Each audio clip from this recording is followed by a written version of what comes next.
expected announcement. That will be welcome news here, but it will also be scrutinized very closely.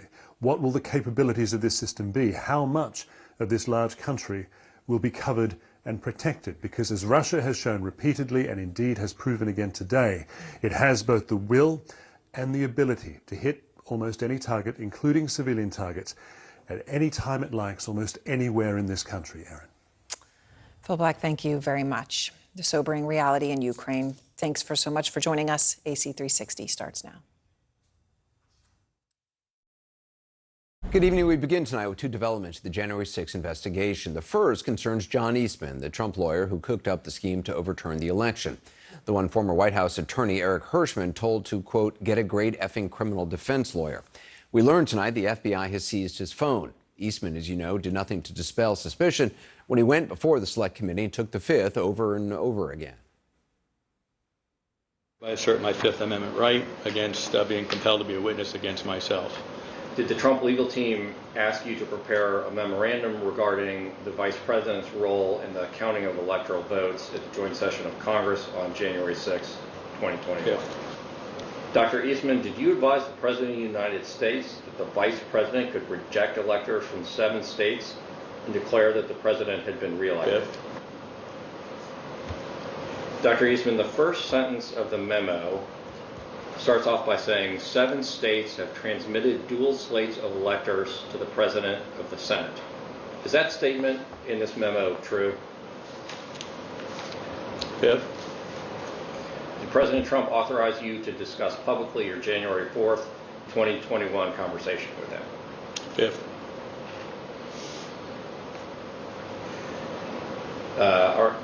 So is it your position that you can discuss in the media direct conversations you had with the President of the United States, but you will not discuss those same conversations with this committee? Fifth. The second development tonight concerns the Select Committee, and it is a surprise. The committee today announcing it will hold proceedings tomorrow in which it would, quote, present recently obtained evidence and receive witness testimony. CNN's Ryan Nobles is with us tonight with more on both stories, starting with the Eastman seizure, which kind of sounds like a Robert Ludlum title. Ryan, how did they get the phone? Well, it's important to point out, first off, Anderson, that we only know John Eastman's side of this, and that's because he issued a court filing complaining about the way that the FBI went about obtaining this information. He says that he was leaving a dinner with his wife and a friend when a group of FBI investigators came up and started asking him for information. They searched him. They were able to obtain his phone. They got into his phone by using his facial recognition to open the phone up, and then got access to the information inside of it. So we're not exactly sure which branch of the FBI was looking into to Eastman and his role in all of this. He believes that it's the Justice Department's Inspector General, but they're not responding to our questions about that tonight. We do know this, though, Anderson. This shows that the Department of Justice continues to expand its investigation into the efforts to undermine the election results and how that pertains to January 6th. And we know from the work of the January 6th Select Committee that John Eastman was a key player in all of that happening. We should point out, this happened actually last week. Wasn't it the same day? I think it was last week. Is that correct? Yeah, that is correct. It was Friday. And to your point, it was the same day as we know that federal investigators went into the home of Jeffrey Clark, who was that Department of Justice lawyer who was a part of the effort inside the Trump administration to try and get the Department of Justice to look into allegations of voter fraud that were completely unfounded. Clark's efforts were ultimately turned back by Jeffrey Rosen and Richard Donoghue, the acting attorney general, and his deputy. And of course, we do know, Anderson, that Donald Trump wanted to make Jeffrey Clark the attorney general so that he could enforce that effort that Trump was looking into. But as both Rosen and Donoghue testified in the hearing last week, there would have been a mass exodus of Department of Justice lawyers had Trump attempted to install Clark as the attorney general. Right. And this is by the Department of Justice, independent of anything the January 6th committee is doing. We should point out we're reporting about Eastman today because we just learned about it, as you said, because of that court filing. There are also new details about this last-minute hearing the January 6th committee added for tomorrow. They weren't expected to do anything this week, at least. Do we know why or who they're talking to? Yeah, this is a huge surprise, Anderson, because the committee had made such a big deal of the fact that they were going to take a break, that they had brought in a lot of new information as a result of their hearings, that we're going to try and process that information and then not come back with another round of hearings until the middle of July. They're also somewhat required by congressional rules to advise when they're holding a hearing a week ahead of time. There are only very extenuating and really emergency circumstances that allowed them to bring together a hearing at the last minute. That seems to be what has precipitated this hearing tomorrow. They say they have new information, new witness testimony that they believe needs to get out into the public. They just announced their plans this afternoon for a 1 o'clock hearing Eastern time tomorrow. We don't exactly know who the witnesses will be, what information it is, but the fact that they threw this together so quickly shows that it could be very important. Yeah, I mean, it certainly raised expectations considerably. There's no doubt about that. I mean, all the members of the committee had gone home to their districts for a July 4th recess. They weren't expected to even be back into Washington until the first week of July. So the fact that they're changing their plans, many of them coming back to Washington very quickly, shows that this is something significant. And you're right, Anderson, just from a public perception standpoint, the fact that they are drawing this much attention to this hearing shows that they have information that could be very important. The expectations are going to be very high. At this point, the committee is not doing anything to downplay those expectations heading into this hearing tomorrow. We'll be covering it, obviously, from D.C. tomorrow. Ryan Nobles, thank you. Joining us now, former Virginia Republican Congressman Denver Riggleman, who served as senior technical advisor to the Select Committee. Also with us tonight, CNN legal analyst and former federal prosecutor Elie Honig. Elie, the fact that the DOJ was seizing Eastman's phone, what hoops do they have to jump through in order to make that happen? Anderson, so this is a big step, and it tells us a few things. First of all, prosecutors have to establish that they have probable cause, not necessarily proof beyond a reasonable doubt, but probable cause that a crime was committed. And when you make that showing, Anderson, you have to write it out. I've done this. You have to be specific. Here's our evidence. Here's the crime we think was committed. They also have to show that it's likely that they'll find evidence of that crime in the item they're seizing, apparently in this case, John Eastman's phone. And importantly, a federal judge has to independently review that and agree there's probable cause. Again, I've been through that. Sometimes judges look at the affidavit and say, yes, you've established probable cause. Here's your search warrant. And sometimes they say, no, I disagree. So we know DOJ believes they have probable cause, Anderson, and we know that a federal judge has agreed. So the bar is pretty high in order to get the phone. Congressman Riggleman, what do you make of this seizing of the phone, and what kind of information? I mean, why do they need to actually seize the physical phone? What information can they get off that? You can get a lot of great information. It's great just to hear Elie, talk about writing the affidavits. I never did that, but I definitely rip the phones once we get the, the ability to do so. And also listening beforehand, Anderson, I think everybody around January 6th are disabling their facial technology right now, right? Based on how Eastman had his phone, taken. But what's in the phone, you can see deleted data files. You can see what's on their SMS text messages. You can look at the apps, what apps they've been using. You can even find geolocation. There's a lot that you can glean from a phone. And, that's what I find interesting right now is, Eastman is also fighting the call detail records to go to the committee. There's a lot of individuals in January 6th committee that are fighting their call detail records, many of the principals, because it's so valuable what you can get off a phone. But call detail records, I can get all kinds of great stuff off of call detail records, but a phone, actually ripping a phone through something called CellX or cell phone exploitation is something that gets me pretty excited, not in a weird way, but it definitely gets me excited if I can get on that phone and I can see what type of files that they're looking at, what their, my gosh, you can even see their permissions. And once you can get into deleted files and permissions and emails, you can certainly see some of the things that we're doing, and even looking at their text messages that they have on their phones, and even things like Signal chat apps and things like that. So it's very valuable to get into that phone. Now, Elie, he is filing in court to try to get the phone back, to try to make it so that they can't. He's saying the way it was taken was inappropriate. Are they allowed to use, I mean, can they just physically take his phone and hold it up to his face and use his face to open it up?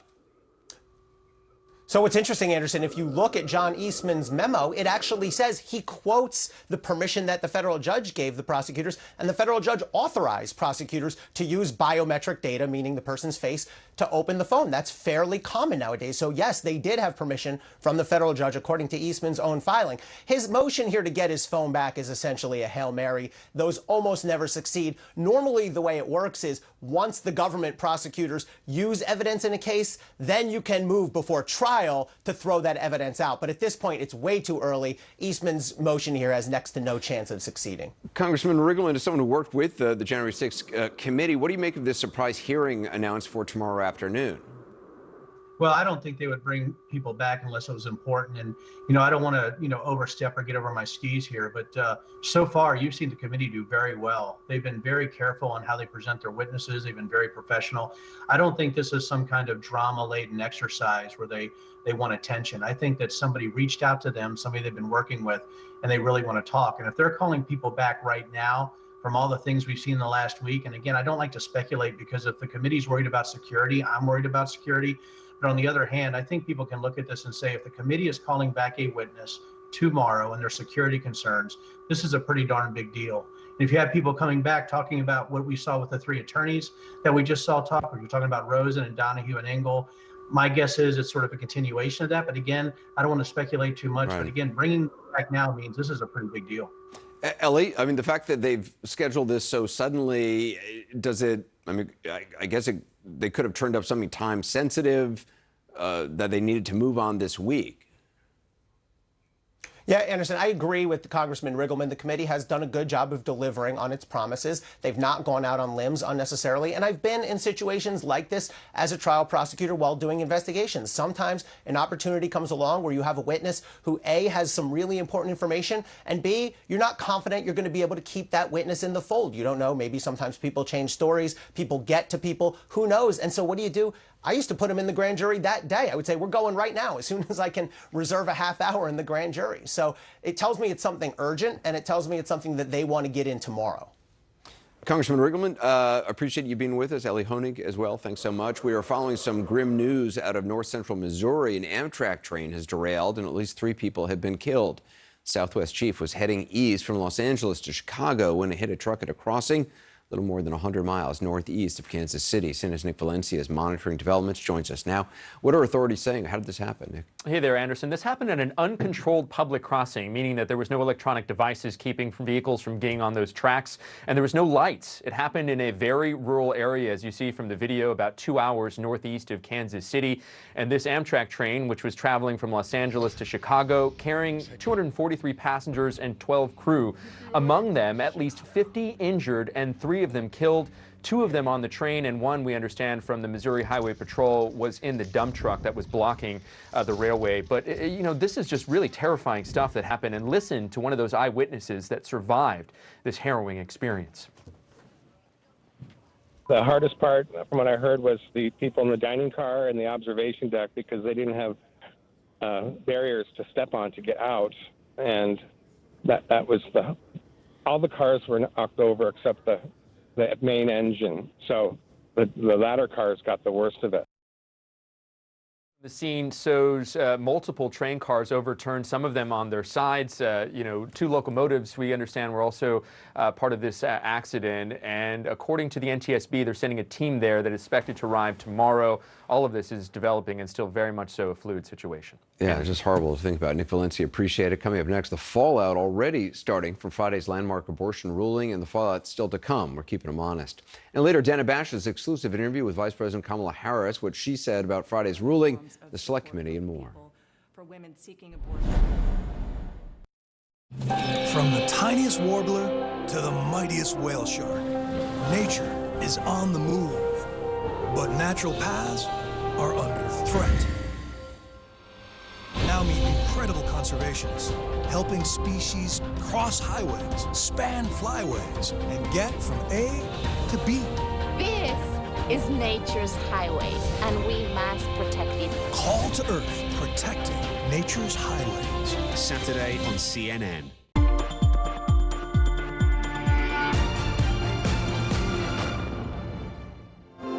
Three Strands Global Foundation is a nonprofit that has been combating human trafficking for the last 12 years, focused in on 3 areas: prevention education, prevention through employment, and prevention through engagement. So we have a few initiatives that directly look at the root causes. One is prevention education, so that teachers can identify exploitation and trafficking, as well as be trauma informed, and students in kindergarten all the way through 12th grade can be educated. When the pandemic hit, our prevention education program, Protect, we had to do a pivot. The kids no longer were in classrooms. Teachers were no longer in classrooms teaching. They had to make adjustments to be able to actually reach the kids online, which meant that they were looking in a different way with different eyes at their students as their students were learning this curriculum. We had to make sure that teachers still could identify any exploitation or abuse that was happening. Our second program is called the Employ Plus Empower program, and this is our prevention through employment. We want to make sure that survivors aren't re-exploited and that they have a sustainable job, that they are financially secure, and that they can thrive. Survivor voices are incredibly important in this movement, and I believe strongly that when we listen to survivors, we actually will create prevention programs and initiatives that do exactly what we need to do to prevent this crime.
Our mission here at CNN and journalists, the news comes first.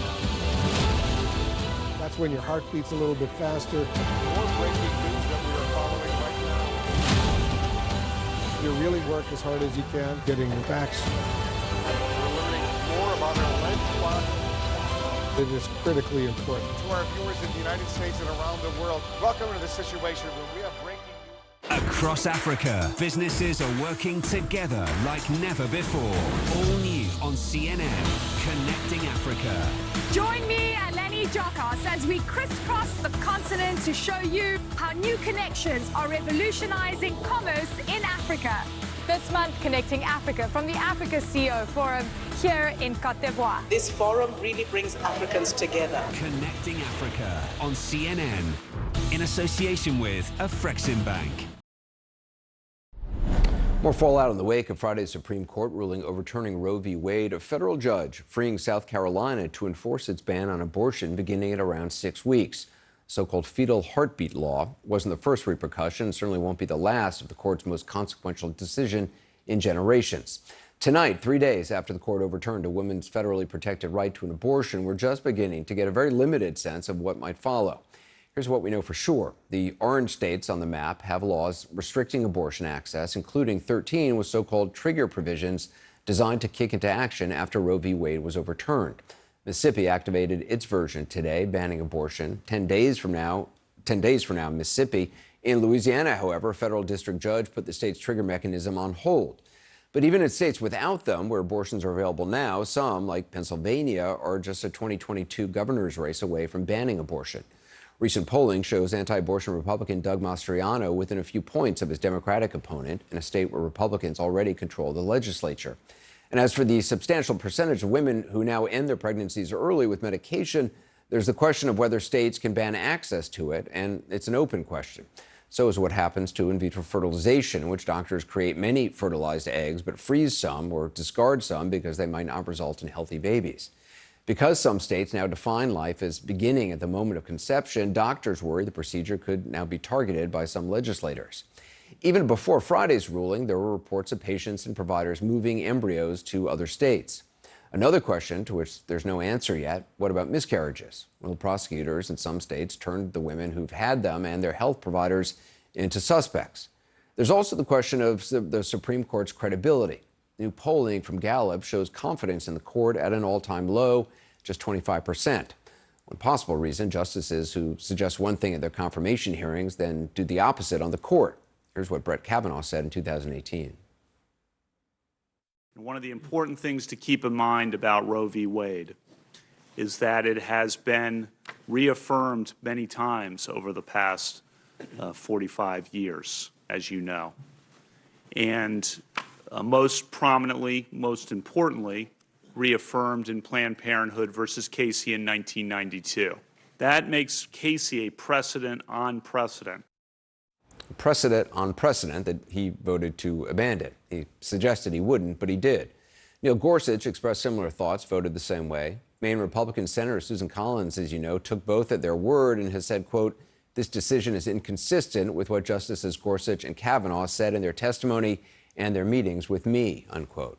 As to the matter of precedent, Friday's ruling raises more questions. You'll recall in his concurring opinion, Justice Clarence Thomas called on the court to, quote, "reconsider all of this court's substantive due process precedents, including Griswold, Lawrence, and Obergefell." In case you're unfamiliar with the names, that means access to contraception, decriminalizing private consensual sex acts, and same-sex marriage. When asked whether Republicans who support Friday's decision should have to defend the possibility the court won't stop at abortion, here's what Minority Leader Kevin McCarthy had to say. You read the opinion. Alito said, no, this is only dealing with Roe v. Wade, not with anything else. So I don't think they'll be used in a campaign because it's inoculated from there. That's not what Justice Clarence Thomas is saying, and Vice President Harris sees Friday as just the beginning. Here's what she told CNN's Dana Bash. I definitely believe this is not over. I do. I think he just said the quiet part out loud. And I think that is why we all must really understand the significance of what just happened. This is profound. Again, though much of what she's talking about is still down the road, if in fact it comes to pass, some is happening right now. The effects are hitting real people in real time. Our Randy Kay visited an abortion clinic in Alabama, one of 3 in the state. Alabama Women's Center.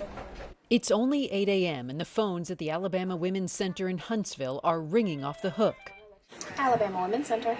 Just days after abortion suddenly became illegal in this state, this is now the standard response from staff. Due to the overturn of Roe versus Wade, we recommend that you consider looking into other states. This 18-year-old showed up at the clinic today still hoping to get an abortion, but was told they can't help her. She agreed to speak with us if we hid her identity. She says she's 2 months pregnant. Did you know that Roe v. Wade had been overturned when you came here today? I did, but I didn't know it was already causing places to stop doing them. So you thought you could still come here and get an abortion today? Yes.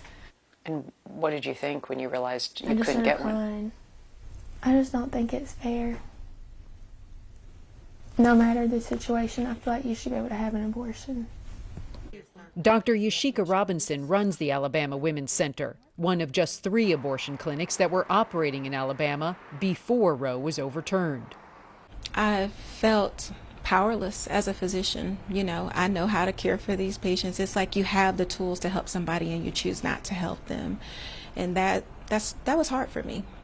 Abortion is now illegal in Alabama, except in cases where the health of the mother is substantially at risk or the fetus isn't expected to survive.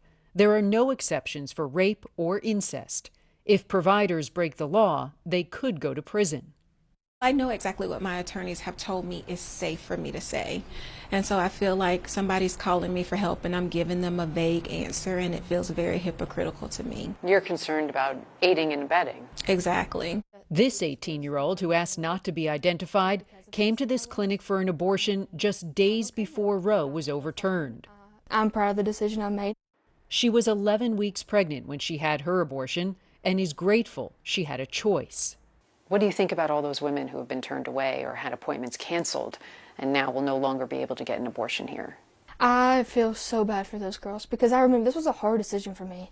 I couldn't imagine being looked in my face and told no. And now, after the other 18-year-old we met was told no at the clinic, she's even more scared as she tries to figure out what to do next. Do you feel sort of lost right now? Mm-hmm. Yeah. Do you have any idea where you'll go? Mm-mm. Do you feel like you're going to be forced to have this baby? I mean, I know I'm gonna get it done, but Like, I'm going to try because I don't want it and I don't want to have it, so I'm going to try to go somewhere.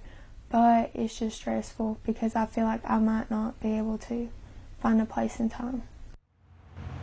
And Randy, as of right now, she said she would try to go somewhere. If she wanted to go to another state, what other states nearby would be available to her? Well, right now, Anderson, Georgia would be the shortest drive from here in Huntsville, Alabama. But time is of the essence. That's because the governor of Georgia signed a bill into law back in 2019, which bans abortions at 6 weeks. Now, that is caught up in court. Opposing parties can go to court. They can make their argument up until July 14th at this point. But that can change any day. So time is really important for this woman if she is going to make an appointment at a clinic in Georgia. And Dr. Robinson told us that a lot of these clinics in these states that are still allowing abortions are getting very overwhelmed and overcrowded, so these women do have to act fast. I would just imagine the scene, Anderson, this 18-year-old with a friend of hers in tow, these two young women on a summer day driving around visiting and surveying abortion clinics to see if one of them will go ahead and do that procedure. So it's a very difficult time for women, in fact, and not just these younger women, but Dr. Robinson told us about a 28-year-old woman, Anderson, who came into her clinic today looking to get her fallopian tubes tied. That would prevent pregnancy, and she's going to take that extreme step because she's very concerned about getting pregnant here in Alabama and not being able to have an abortion if she chooses to. Yeah. So she is going to take that step and have her tubes tied, Anderson. Randy, appreciate the report. Thank you. Coming up next, a massive airstrike killed more than a dozen civilians today at a Ukrainian mall. This after a weekend attack in the capital, Kyiv. I'll speak to Elena Ganes, a resident of Kyiv, a wife, a mom, who's been on our broadcast many times since the war began, about the difficult decisions she and others, parents, are having to make when we return. This is CNN. More people get their news from CNN than any other news source.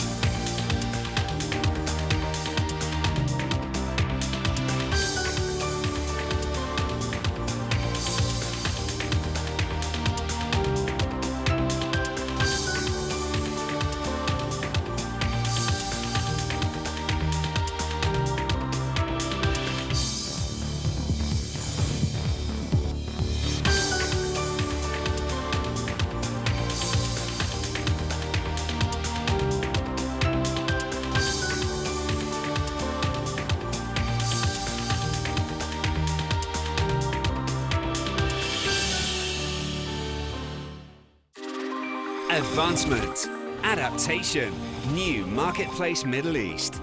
Find out why water is the new blue gold.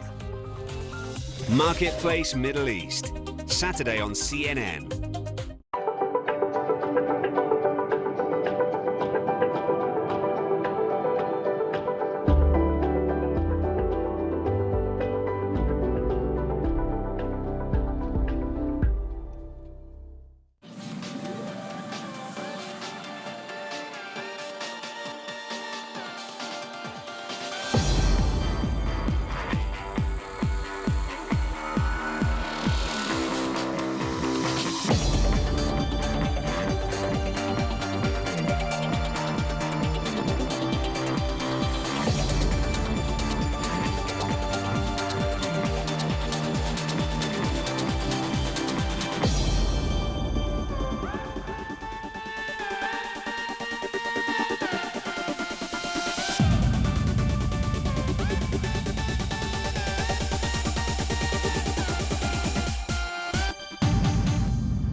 Business is all about making connections.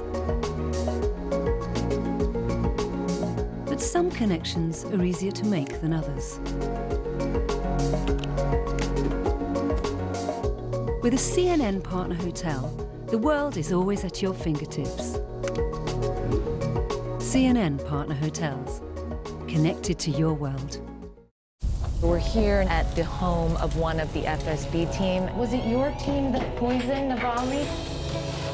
What do you want the world to know? People are so exhausted. Just gonna help her carry this bag. Scores of Taliban fighters, and just behind us, the U.S. Embassy. I'm the one who has to look them in the eye. Can I have your word? These people are depending on you. Now they're pressing in. They want desperately to tell their stories. I'm Patrick Ottman in Havana, Cuba, and this is CNN. In addition to the grinding, bloody fight going on in eastern Ukraine, tonight a missile attack hit a mall in the central part of the country today. At least 15 are dead there. Officials say the number could rise. They don't know how many may be buried under the rubble. President Zelensky says about 1,000 or more had been in the mall before the air raid was announced. He called the attack one of the most daring terrorist acts in European history. It comes a day after a missile attack on the capital, Kyiv. 1 dead, 6 wounded in that. Among those wounded, a 7-year-old girl. Just before airtime tonight, I spoke with Elena Ganes, a resident of Kyiv who's appeared in this broadcast a number of times since the war began. She's been sheltering in a basement in Kyiv for much of the war, but tonight is back in her apartment with her 3 children. Elena, it's been over a month since we last spoke. With these bombings in the city over the weekend, one of them hitting an apartment building, how are you? How are your kids doing? I'm fine as I can be. But, I mean, the war still goes on, so I cannot tell you that I'm completely fine, because it's not fine. You mentioned in the latest video that you posted on your YouTube channel that you started hearing these recent air raid sirens, that you had the kids go into the apartment corridor to try and shelter. Basically, shortly after we spoke with each other, after you visited Kyiv, very soon, we came back to the apartment. We left the shelter and we decided to stay in the apartment despite the air raid sirens. So right now we are at home. Children are sleeping in their children's room. I sleep on the floor with Darina between their beds, but we do not hide in the shelter anymore.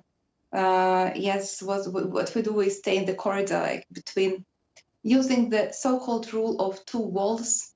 Honestly, I don't think it will help a lot, because we see when these missiles fall on the apartment, sometimes, several floors fall down. But it gives an illusion of safety. That decision to leave the shelter, because you had been staying in this basement shelter, really a basement, long after many people had returned to their homes. Can you just talk about, that must have been a very hard decision for you to finally decide, you know what, I'm going to sleep at home. I mean, my neighbors, they are friends who stayed all the time somewhere in the west of Ukraine or even abroad. Their friends started to come back, and we were probably the last family to sleep overnight in the bomb shelter. So I decided to overcome my fear and come back home. This airstrike in Kremenchuk that hit a shopping mall, 11 people so far that we know have been killed. When you hear and you see Russia continuing to strike these civilian centers like a shopping mall or an apartment building, it doesn't surprise you anymore, I'm sure, but it's still horrific and shocking. I mean, it becomes more and more obvious that Russia is a terrorist state. I keep saying it, and now it's obvious, and I don't know how many more victims we need, how many more facts we need to fully recognize that Russia is the terrorist state, and Putin is the criminal, the terrorist, and they need to be stopped. It's been over 4 months since Russia invaded Ukraine. The last time we spoke, you told me you were worried that this would become a forgotten war. Do you feel like people are losing interest in what is happening in Ukraine? How does it feel to you on the ground? It feels like we are getting more and more of support from the world, more like the promise of support, but at the same time, some support is coming too, like the weapon, this is what we need. So I do not feel that the war is forgotten, and I'd like to say, thank you, whoever listens can hear me right now. that we are so grateful that we are not forgotten and that we have this support. We know your husband, Serhiy, early on, immediately when the war began, volunteered to fight the territorial defenses in Kyiv. Obviously, you can't say now where he is. How is he doing? We keep in touch, and I know that he is, as for today, he is fine. And I hope that he will find tomorrow. He will be fine tomorrow too. Kids missed him so much, so much. I mean, recently Darina, she was 8 months old. Wow. And the war is 4 months old. So basically half of her life. I can't believe how big she is. I mean, she is really big.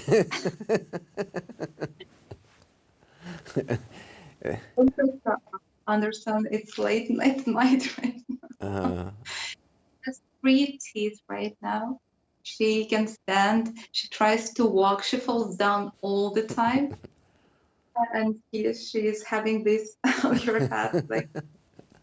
And she's very curious and smart. You know, she wants to grab everything, put everything into her mouth, especially cats. She's like, who wants to try it. I don't want to keep you up too late. Is there anything else you want people to know? Just one thing, that Russia is a terrorist state. You know, this is something that we keep saying today, like it's like a new wave of our despair. I mean, this attack on the shopping mall, you should see what was going on today on the playground. You know, the playground, a lot of children, we understand it's the war. We see this Kremenchuk happening. All parents were like sad and with tears on their eyes, and children were playing around, having fun, laughing, and all of this was so surreal. I mean, how is it possible that a huge state is keep committing such terrible crimes every day? Elena Ganass, thank you for speaking with us, as always. Thank you. Up next, a CNN exclusive interview with Vice President Kamala Harris, her first interview since the Supreme Court struck down Roe v. Wade. We'll have her reaction to that ruling, also what she has to say about the economy and the 2024 presidential race. I'm Will Ripley in Taipei, Taiwan, and this is CNN.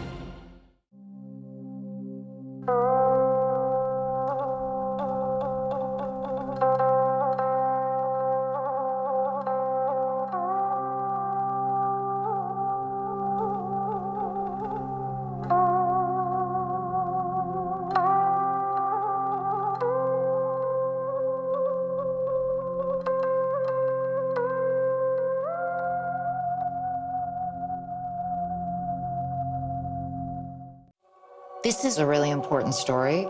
My name's Clarissa Ward. I work for CNN. Assalamu alaikum. Day in, day out, you see the reality of people living through this. Ничего страшного. Okay. This is the front line. On a human level, you find courage, sacrifice. This is what life is about. A lot of people are wondering why. You see the worst of humanity. Putin might use a nuclear weapon. Absolutely terrifying. But you also see the best of humanity. My job is to be present. The human cost is right here. And to tell these stories. We're talking about families. That is the most important thing. I'm Clarissa Ward in Ukraine. This is CNN.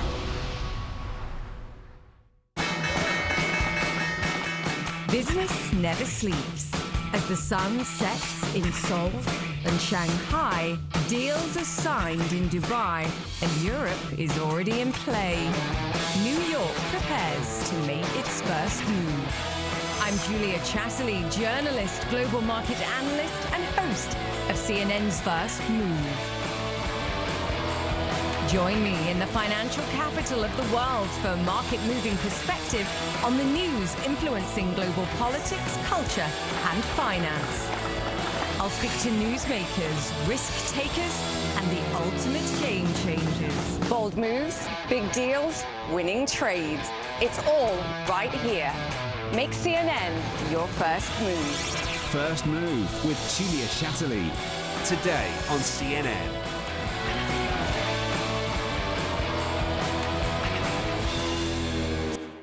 Connect the world with Becky Anderson. It all starts here. Changing, fighting, creating, connecting. That's why we're here. We live here, we work here, we're from here, and we'll go wherever the story takes us. I'm Becky Anderson in Tehran. We are in Jerusalem. Real news that shapes our world.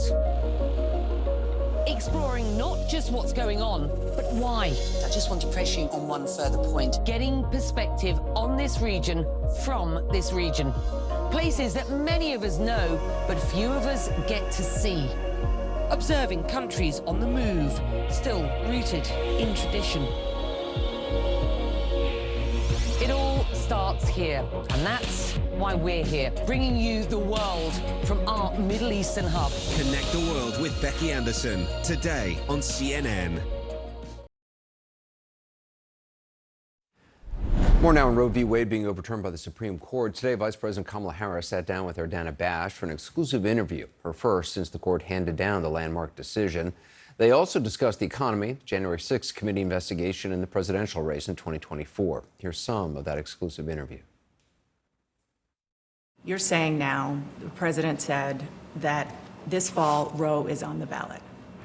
But what do you say to Democratic voters who argue, wait a minute, we worked really hard to elect a Democratic president and vice president, Democratic-led House, a Democratic-led Senate.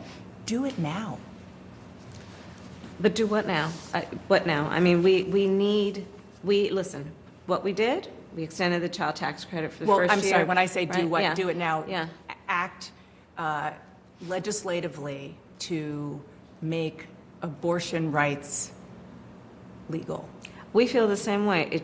Do it now. Congress needs to do it now in terms of permanently putting in place a clear indication that it is the law of the land that women have the ability and the right to make decisions about their reproductive care, and the government does not have the right to make those decisions for a woman. So one of the ways you can do it, obviously, one of the only way that is legislatively, procedurally possible is by doing away with the filibuster on this issue.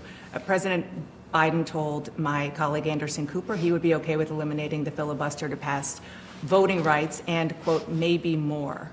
Would you support eliminating the filibuster in order to pass federal legislation for abortion rights? Right now, given the current composition of the Senate, the votes aren't there. But would you use the bully pulpit to say, yes, I support it? Well, here's the thing. I understand why you're asking the question, but the reality of it is we don't even get to really answer that in terms of whether it happens or not if we don't have the numbers in the Senate.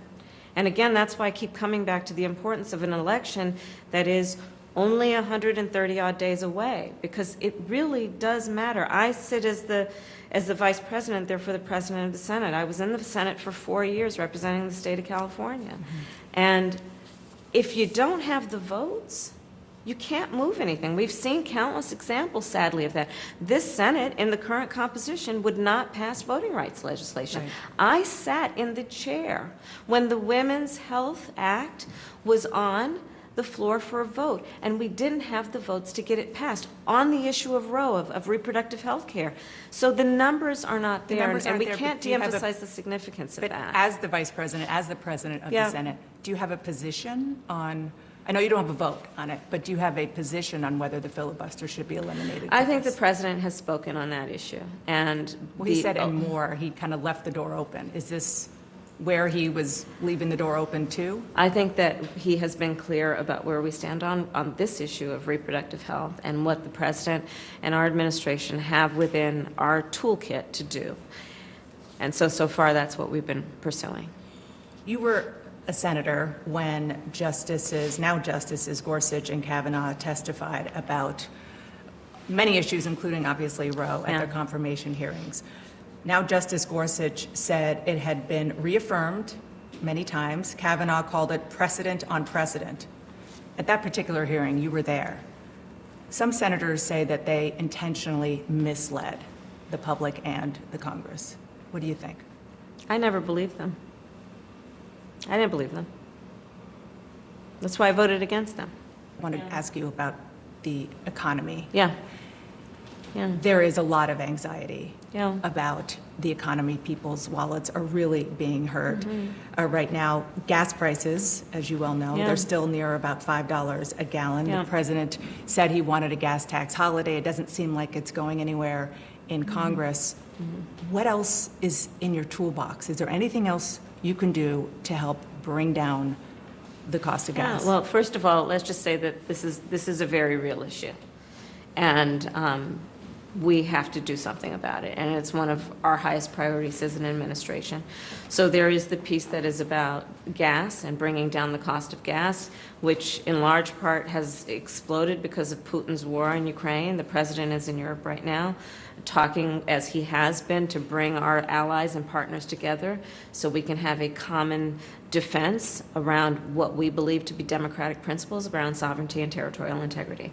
But there are other things we need to do. And so, for example, bringing down the cost of prescription drugs. We are fighting to say something like insulin should cost no more than $35 a month. We are fighting to say that we should have affordable child care so that working families shouldn't pay more than 7% of their income in child care. But you've been fighting for that since and we're day gonna one. Keep fighting for that. But now inflation is really high. Are you concerned about a recession? The administration said that they weren't that worried about inflation, and then that changed. I think that there can be no higher priority than what we have been clear is our highest priority, which is bringing down the costs and the prices as much as we possibly can, and we will stay focused on that. I just want to ask you quickly Sure. about January 6th. Okay. You are a prosecutor by training and by lots of experience. Based on the evidence presented so far in the January 6 hearings, would you bring criminal charges against the former president, Donald Trump? As a former prosecutor, I never comment on another prosecutor's case. I understand that. The former Vice President, Mike Pence, has your opinion of him changed? Well, I think that he did his job that day, and I commend him for that, because clearly it was under extraordinary circumstances that he should not have had to face. And I commend him for having the courage to do his job. Last question. I know we're out of time. Sure. Your friend, the Congressman Jim Clyburn, said last week that if President Biden doesn't seek re-election, you would be first on his list in 2024. Have you talked to President Biden about re-election? And what do you say to Congressman Clyburn? Joe Biden is running for re-election, and I will be his ticket mate. Full stop. Full stop.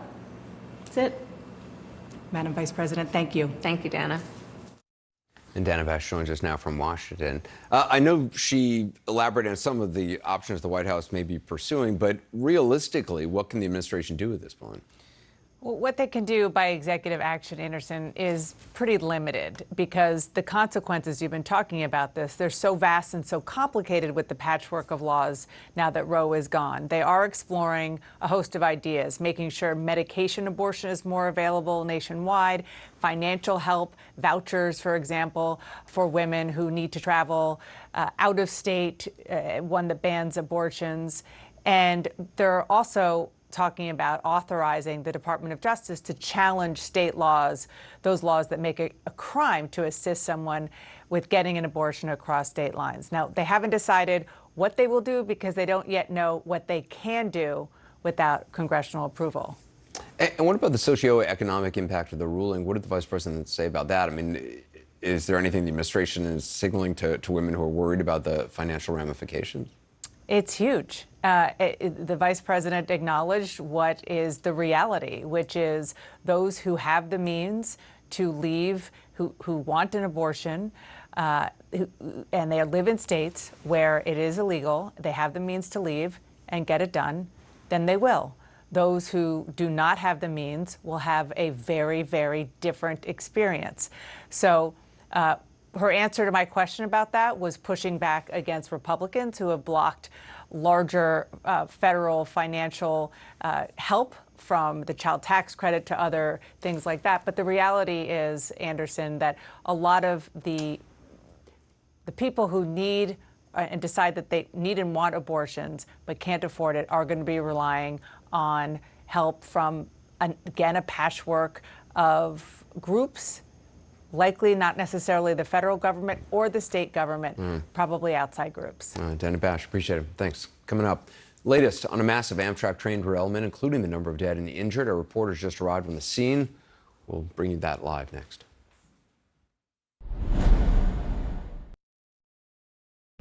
This is CNN.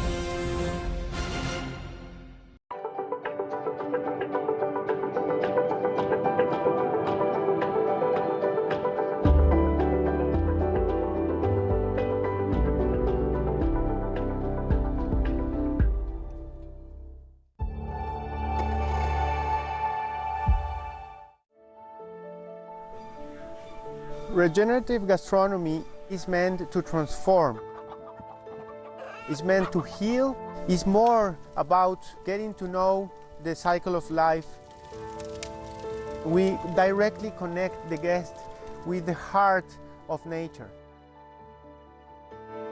In my kitchen, it's very simple because we created a restaurant in the middle of a forest, and we don't have a menu. We choose and we select the best products from foraging, from agriculture, from our artisanal fishing.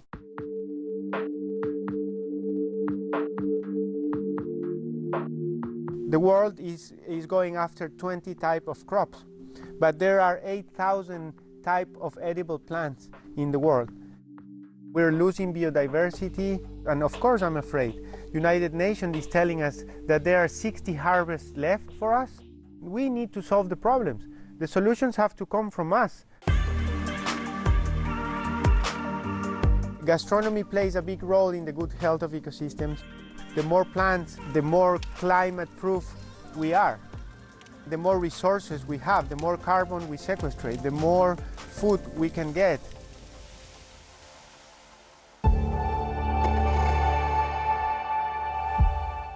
Today, we live in an unpredictable environment, and news races around the world at breakneck speed. The missile struck right here. What is your interpretation of Putin's intention? My show brings you the latest news and top news makers. What does President Putin think he has achieved in Ukraine to date? We just want to say stop to Vladimir Putin.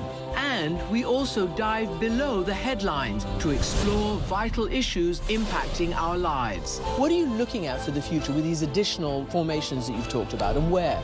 What are the UN and other countries doing for you? Is it enough? It's crucial we make sense of what's happening.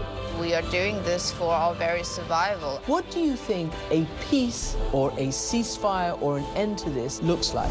And fully understand what's at stake. We have will, we have guts, and we are fighting like hell. Amanpour, tonight on CNN. If we meet every commitment, if every country meets every commitment of the Paris Climate Accords, almost 50% of the world's energy is still going to come from natural gas and oil in 2040.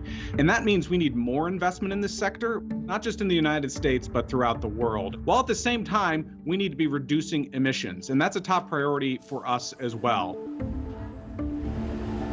In fact, the American Petroleum Institute came out with a policy just last year on how you can continue to invest in American oil and gas while at the same time reduce emissions. And we have a good record. In fact, in the power sector, just in the last 15 years, we've been able to reduce emissions by 40%. And most of that is because of a fuel switch that has gone on from coal to natural gas. We want to be able to continue to export that environmental progress throughout the world.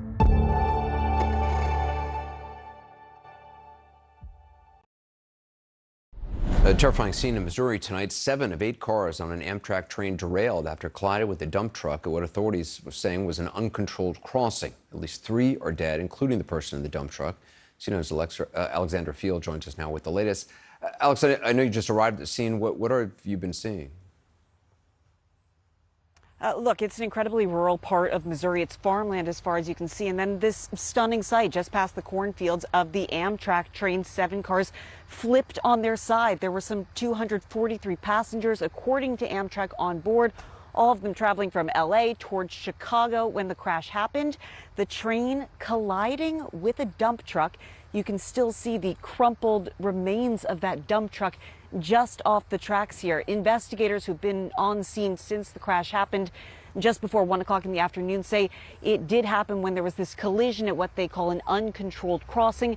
That's a crossing that doesn't have any warning lights or those electric arms that